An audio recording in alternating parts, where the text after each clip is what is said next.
Lady, Lady, Lady, Lady Gaga, Lady, Lady, Lady, Lady Gaga, t'es vraiment bonne. Oh, Lady, Lady Gaga, t'es trop bonne. Lady Gaga, c'est tout? Ah non, c'est... Putain, c'est depuis des heures que je t'appelle. Toi, t'es en train de dormir. Ouais. Puis en plus, je t'entends rêver en train de dire Lady Gaga. C'est quoi ce bordel là? Désolée, c'est un rêve, c'est un rêve. Bon, allez, dépêche là. Parce que là, on a 2 critiques qu'on doit tourner là. C'est super important. 2 Super Mario et en plus de ça, 2 Donjons et Dragons. En 2 critiques, tu vas faire? Mais t'es sérieux? Attends, mais en plus de ça, je viens me réveiller d'un rêve. Toi, tu me dis de faire tourner 2 critiques. Mais attends, pourquoi tu fais pas tout seul? Parce que je te l'ai déjà expliqué. En fait, je peux pas, en fait, tu vois. Moi, je dois être là à dire mon texte. J'ai pas assez de temps pour m'occuper aussi de la caméra. Donc, c'est pour ça que je t'ai engagé en tant que caméraman, ok? Sois content. Oui, bon, après, si tu le dis. Oh là là. C'est chiant à la fin. Ok, c'est bon, vas-y. J'ai le téléphone. Est-ce que ça tourne ou pas? De quoi? Ça tourne ou pas? Ah oui, c'est vrai, démarrer. Ah oui, donc là. Vas-y, c'est bon, ça tourne. Ah putain. Yo tout le monde, c'est DGS, votre défenseur jacasseur des scénarios. J'espère que vous allez bien. Aujourd'hui les amis, on se retrouve pour une toute nouvelle vidéo critique. Et cette fois nous allons parler de 2 films. Déjà de Super Mario Bros ce film et de Donjons et Dragons. Et personnellement les amis, j'attendais vraiment de faire cette critique. Déjà sachez qu'à la base je devais faire une critique solo de Super Mario Bros ce film. Mais il y avait Donjons et Dragons l'honneur des voleurs qui pour le coup... malgré tu vois la bande-annonce qui est sortie, bah forcément ça m'intéressait un petit peu, même si encore une fois je suis pas très fan de l'univers. Alors bien sûr on va en reparler juste après, mais bien évidemment on commence par celui qui est le plus attendu de cette année. Je veux bien sûr parler de Super Mario Bros ce film. Oui, le film c'était vraiment une dinguerie du début à la fin. Je vous invite clairement à aller voir. Parce que vraiment les amis, je vais vous dire direct, que vous soyez fan ou pas fan de l'univers de Mario, c'est pas grave, foncez quand même au cinéma. Il y a peut-être quelques trucs que vous connaissez, peut-être, enfin je sais pas, genre peut-être les premiers niveaux du premier jeu Super Mario Bros, je sais pas, peut-être il y a des gens qui ont joué, des vrais fans nostalgiques, enfin je sais pas. Mon père fait partie un peu de ces gens qui ont eu la NES et qu'ils ont joué au premier jeu Mario. Je pense qu'il y a certaines personnes qui doivent connaître Plombier Moustachu, plutôt Mario. J'ai jamais dit Plombier Moustachu, j'ai jamais dit ça. Faut que j'arrête d'employer des surnoms comme ça. Alors parlons des personnages cette fois-ci. Donc du coup on a Mario qui dans le film est courageux, vraiment. Il ferait n'importe quoi du coup pour sauver son frère Luigi qui je rappelle kidnappé par Bowser. Et justement le moment où j'ai senti qu'il a eu du courage, c'est à partir du moment où on a l'entraînement du coup mis en place par Peach justement pour pouvoir partir à l'aventure afin de sauver du coup son frère. Luigi, et ben en fait déjà dès le début il finit par perdre parce que c'est la première fois qu'il le fait, il réussit pas du premier coup, puis après il retente et il finit par presque y arriver parce qu'il finit du coup par se faire dévorer par une fausse plante piranha. Il a juste perdu le pouvoir du champignon qui lui permettait du coup d'être un peu plus fort. Mais en soi, le développement de personnage est vraiment extra les amis. Ensuite il y a Todd, bon lui il n'a pas vraiment été très utile mais en soi il était vraiment mignon. Ensuite il y a la princesse Peach, alors pour le coup il y a eu un sacré changement, c'est vrai qu'elle a arrêté d'être la victime qui se fait kidnapper par Bowser. Là elle est devenue une vraie guerrière qui se laisse pas se faire, donc pour moi ça me plaît grave les amis. Ensuite on va parler de Bowser, alors c'est vrai que dans ce film il a été incroyable. Alors déjà, il veut pas que dominer le monde avec la super étoile, il veut aussi épouser la princesse Peach comme dans quasiment tous les jeux Mario. Mais là, je voulais pas parler de ça, en fait, je voulais parler de la chanson interprétée par Jack Black qui a en ce moment un succès phénoménal, ça fait que buzzer sur YouTube. Je veux bien sûr parler de Peaches ou en français Peachounette. Enfin voilà, vous l'avez compris, c'est Peach, Peach, Peach, Peach, Peach, voilà c'est ça. Et pourtant cette musique, elle me rend dans la tête, ça fonctionne grave. Cette chanson, je vous assure les amis, je n'arrête pas de l'écouter en boucle. Alors vous aussi, j'imagine que vous n'avez peut-être pas aimé ce clip ou alors peut-être vous avez trouvé que c'était un peu déplacé. Moi je trouve ça hyper drôle, vraiment hyper drôle. Les paroles sont vraiment hyper marrantes. Tout est marrant dans ce clip, vraiment tout est marrant.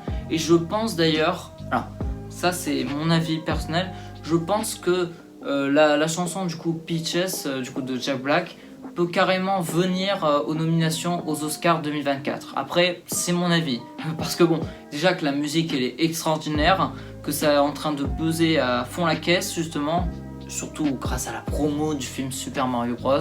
Et ben, je pense qu'il a toutes ses chances d'avoir l'Oscar justement de la meilleure chanson originale. Après, je sais pas, peut-être que ça peut se passer autrement, mais vraiment, je vous assure les amis, que cette chanson mérite justement d'avoir cette nomination aux Oscars, si jamais ça arrive. Quant aux musiques du film, elles sont incroyables, composées par Brian Tiller, et il y a aussi l'ancien compositeur du coup des jeux Mario qui est participé, et vraiment, elles sont incroyables, incroyables à écouter. Très épique aussi, il y a un côté dramatique, un côté joyeux, il y a vraiment tous ces thèmes qui sont remixés, que ce soit Super Mario Bros 1, 2, 3 et aussi Super Mario World, enfin il y a tous les thèmes qui sont remixés, vraiment ça me fait plaisir et je suis sûr que ça doit vous faire plaisir et vous faire ressentir une grande nostalgie pour ces jeux Mario.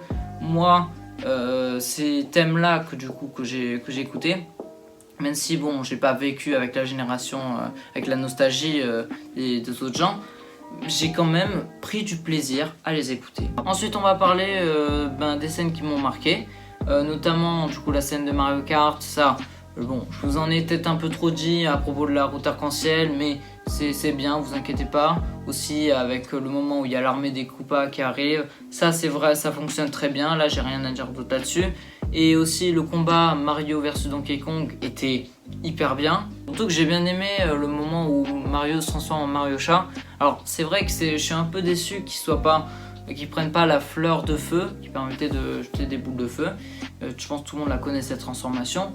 Mais en vrai, si je devais imaginer ce que ça serait avec la fleur de feu les amis, je pense que ça serait un peu de la triche. Là Donkey Kong il perdrait, il se prendrait du feu partout et du coup il pourrait mourir. Faut qu'il y ait une transformation qui soit un peu du même niveau que Donkey Kong. Donc ouais, je trouve ça normal qu'ils aient fait ça les scénaristes, mais en soi ça veut pas dire qu'on ne verra pas Mario sous cette transformation. On la verra justement dans la suite de Mario qui pourrait arriver très prochainement. Aussi la scène finale au moment où Mario a du coup la tenue de Tanuki, donc il a réussi à sauver son frère Luigi et maintenant il va devoir empêcher l'explosion du coup du château de Peach, enfin de tout le royaume, parce qu'il y a le gros canon géant, vous savez le gros canon géant sous forme de roquette qui va frapper du coup le château, et là Mario il fait du mieux que son peut pour l'empêcher et il finit par jeter un coup de queue justement de Tanuki dans l'œil, et ça fait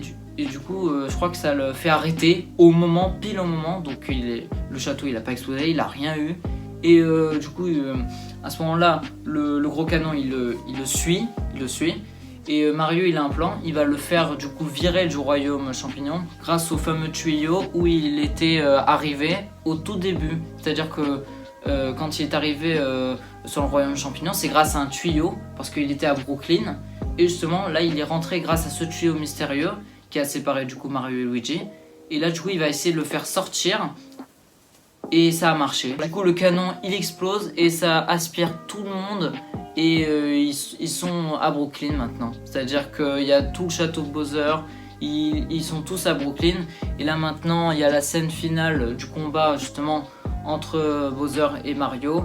Là Mario il se sent faible, il sait pas trop quoi faire, et il y a la super étoile qui du coup va peut-être le sauver. Il y a Luigi aussi qui tente un peu d'aider Mario, et ensemble ils vont prendre tous les deux la super étoile. Et cette scène là j'ai grave kiffé, c'est à partir de ce moment là où j'ai grave kiffé, au moment où ils détruisent tous les ennemis du coup de Bowser, et ils finissent par faire une ref de Super Mario 64 où ils le prennent par la queue, ils finissent par le jeter, et ensuite Bowser a maintenant rétréci avec un champignon bleu, vous savez le fameux champignon bleu foncé, et justement Peach elle lui a fait avaler ça, du coup ce qui fait qu'il est petit, et maintenant il est en prison, c'est-à-dire avec son fameux piano où il chantait la fameuse chanson, donc du coup interprétée par Jack Black, qui est incroyable. Et du coup après ça Mario et Luigi, du coup ça y est, là ils vivent maintenant dans le royaume champignon pour rendre service toujours à la princesse Peach, et le film se termine. Et aussi on va parler maintenant de la scène post-crédit, c'est vrai, parce que maintenant qu'on a parlé de tous ces moments dans le film qui m'ont beaucoup plu, Maintenant, c'est la fameuse scène post-crédit qui nous intéresse. Et cette fois, ça tease carrément Super Mario Bros 2 avec l'apparition de Yoshi, tout simplement. Et ce qui me déplaît un peu moins, c'est que je ne comprends pas en fait pourquoi est-ce que dans le film il y a eu cette scène où ils sont sur l'île des Yoshi. Alors je me dis que ça pourrait être intéressant qu'on puisse avoir un peu une interaction, quoi, un truc, je sais pas, qu'on puisse un peu plus voir cette scène. On l'a vu dans la deuxième bande-annonce. Et là justement, dans le film, c'est l'équivalent de quelques secondes. Et après, on n'en parle plus. Alors déjà, on voit pas le Yoshi vert, mais on voit tous les Yoshi. Donc je me dis qu'il y aurait peut-être un truc à faire, non, je sais pas. Enfin, c'est ça qui m'a un peu dérangé, parce que tu vois, au moment de l'aventure où ils s'apprêtent à aller dans la jungle, là où il y a les Kong, et en fait on voit pas toute l'aventure, c'est-à-dire qu'il y a le monde de la pyramide dans Mario Odyssey, ça y est, on reste pas longtemps là-dessus, c'est quand même un peu dommage, mais enfin en soi s'ils veulent faire comme ça Illumination, c'est-à-dire un peu accélérer certaines choses dans le film, ils ont le droit, tout à fait, moi ça ne me dérange pas, mais ils auraient peut-être bien pu, limite, faire une petite scène en rapport avec les Yoshi. Moi ça m'aurait plu, et peut-être avec le monde de la pyramide, j'aurais grave aimé, mais bon, en soi je reste quand même content de ce film, de tout ce que j'ai vu là, ça m'a vraiment plu, tout était dedans, tout ce que j'attendais, et ben en fait c'était là, et pourquoi pas que Yoshi dans la suite de Mario Bros, pour moi Yoshi serait une introduction pour le deuxième volet, donc oui ça serait parfait. On pourrait imaginer plusieurs personnages qui pourraient venir, notamment Wario, Waluigi, Daisy, on sait pas vraiment si elle y sera, peut-être, j'espère, on verra sans doute Harmony, Mario Galaxy, même si on a vu le Luma bleu, et il a juste fait un petit rôle, c'est tout, mais il était très drôle, et on verra peut-être beaucoup plus de Luma, ça serait incroyable. Enfin bref, Super Mario Bros, ce film est vraiment une dinguerie, c'est la meilleure adaptation de jeux vidéo, je vous le conseille fortement, que vous soyez fan ou pas fan de l'univers de Mario, ce n'est pas grave, regardez-le quand même, vous allez passer un super moment, les références à tous les jeux Mario sont vraiment incroyables, et il y a aussi le fanservice aussi qui marche très bien, et la VF aussi est extraordinaire, je vous le conseille d'ailleurs plus en VF que en VO d'ailleurs, même si Jack Black a une performance incroyable dans la chanson. Après, mis à part certaines critiques de certaines personnes qui pensent que le film a été un peu moyen, et ben ça n'a pas empêché le film d'être le plus gros démarrage du box-office justement dans le monde entier. C'est-à-dire que là, c'est en train de dépasser le milliard. De toute manière, il pourrait même carrément dépasser plus que ça, je sais pas, hein, ça se trouve, il pourrait faire carrément 2 milliards, un peu comme le même score que Avatar de la Voix de l'eau, enfin je sais pas, hein, ça peut arriver les amis. Soit j'ai beaucoup d'attentes concernant la suite de Super Mario Bros, ce film, il y a beaucoup de choses à raconter, déjà certains personnages qu'on n'a pas vus, comme je l'ai dit, les personnages que je citais, Wario, Luigi, Waluigi et Daisy par exemple, pourraient apparaître, comme je l'ai dit, et ça serait fortement possible. Yoshi évidemment sera introduit. La suite, je sais pas quand est-ce qu'elle pourrait arriver, ça se trouve elle était déjà en cours de développement, mais Shigeru Miyamoto a dit qu'il y aura d'autres films Nintendo qui vont arriver. Ça se trouve, ça sera une autre production, mais ça y est, Nintendo va peut-être créer une sorte de NCU, tu sais, le Nintendo Cinematic Universe, et peut-être qu'à la fin il y aura sans doute un film Super Smash Bros.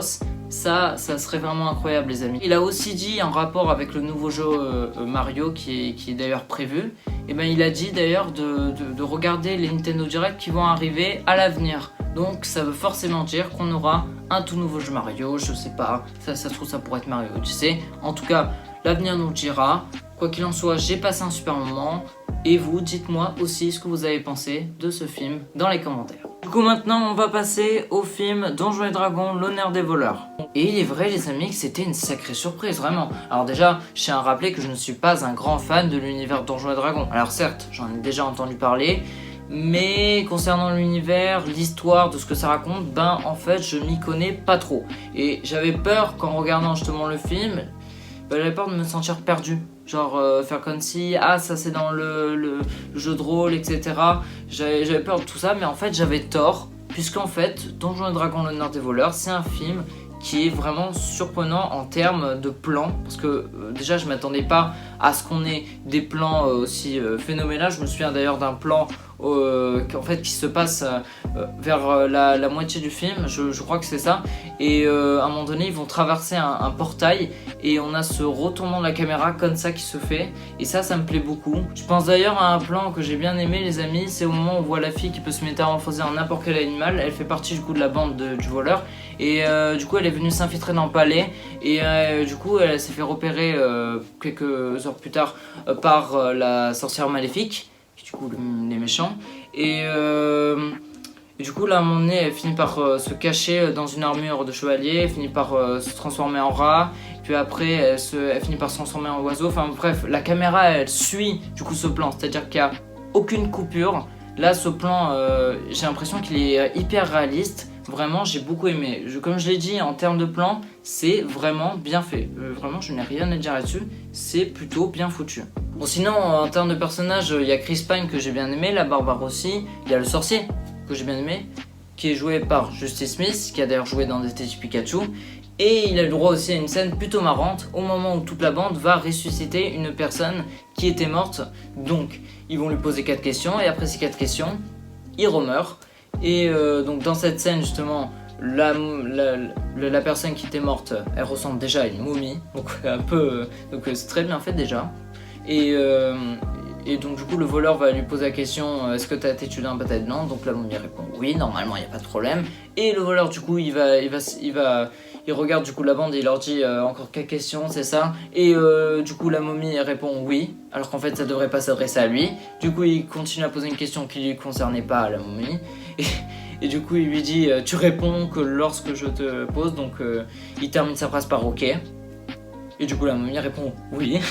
Et du coup le sorcier dit pourquoi est-ce que tu as dit ok à la fin de ta phrase? Et la momie elle termine par j'ai pas dit ok, et elle meurt. Et cette scène vraiment elle me fait marrer. Je crois que l'extrait il est disponible sur YouTube, donc si vous voulez voir, bah allez-y. Sachez que pour l'anecdote, JDG prête une voix à une des momies. Il a d'ailleurs parlé en live. Et en vrai je trouve que dans le film ça rend bien. Ça me dérange pas d'ailleurs de voir un youtubeur qui double un personnage. Enfin certes, un personnage principal, ça aussi ça peut déranger, mais genre un personnage secondaire qu'on voit juste quelques fois, bah ça me dérange pas. On va passer au défaut du film qui s'est passé à la fin, et c'était au moment où tu voyais la barbare qui s'apprêtait à mourir, et on s'est dit est-ce que ça allait être fini? Et ben en fait pas du tout, puisqu'en fait le voleur il a la pierre de renaissance, et du coup il a préféré faire revivre la barbare que du coup sa femme. Donc au début il voulait faire ça, et finalement il a changé d'avis. C'est vraiment très prévisible, enfin, tu le sentais venir. Donc ouais, je suis un peu dégoûté qu'on ait eu droit à cette fin là, mais en soi c'est une fin un peu heureuse. Genre je pensais qu'on allait avoir une fin un peu triste où un personnage allait mourir. En vrai si un personnage meurt dans ce film, moi ça me dérange pas. Il faut bien que parfois il faut rajouter de l'émotion, tu vois ce que je veux dire. Mais si on peut terminer sur une fin comme ça, aussi prévisible, ben c'est un peu ça qui me dérange. Donc ils auraient pu faire autrement, trouver un truc au lieu qu'elle meure, parce que bon déjà on savait très bien ce qui allait se passer. Donc c'est dommage que pour moi ça se termine comme ça, avec le truc un peu prévisible. Donc ouais, je sais pas si vous êtes du même avis que moi les amis. Dites-moi dans les commentaires ce que vous en pensez, si vous pensez du coup que pour vous c'est très prévisible ce coup là, ou alors si c'est intéressant, si ça avait du sens, bref, donnez-moi vos avis. Enfin bref, Donjons & Dragons, l'honneur des voleurs est un film qui est surprenant. Surprenant grâce à ses plans, ses effets spéciaux, c'est son humour. Bon, c'est vrai que c'était pas à mourir de rire, mais certaines blagues fonctionnaient, ça va. Et les personnages aussi sont cool, avec un bon casting en tout cas. Et par contre, c'est un truc que je reproche, la fin un petit peu prévisible, on sentait un peu le truc venir. Mais sinon voilà, j'ai passé vraiment un super moment. Je vous invite à aller le voir en famille ou entre amis. Même si vous connaissez pas l'univers de Donjons & Dragons, vous allez découvrir l'univers grâce à ce film. Ce n'est pas un chef-d'œuvre, c'est juste un blockbuster avec plein d'actions, des combats, de l'aventure. Vraiment, il y a tout ce qu'il faut pour que ce film puisse marcher. N'oubliez pas de vous abonner à cette chaîne et aussi d'activer la cloche de notification, c'est très important, et le petit pouce bleu si vous avez aimé cette vidéo, et aussi me rejoindre sur les réseaux sociaux, Twitter, Instagram et TikTok, ainsi que ma chaîne secondaire. Et puis quant à moi, je vous retrouve pour de toutes nouvelles vidéos. C'était le DGS, ciao.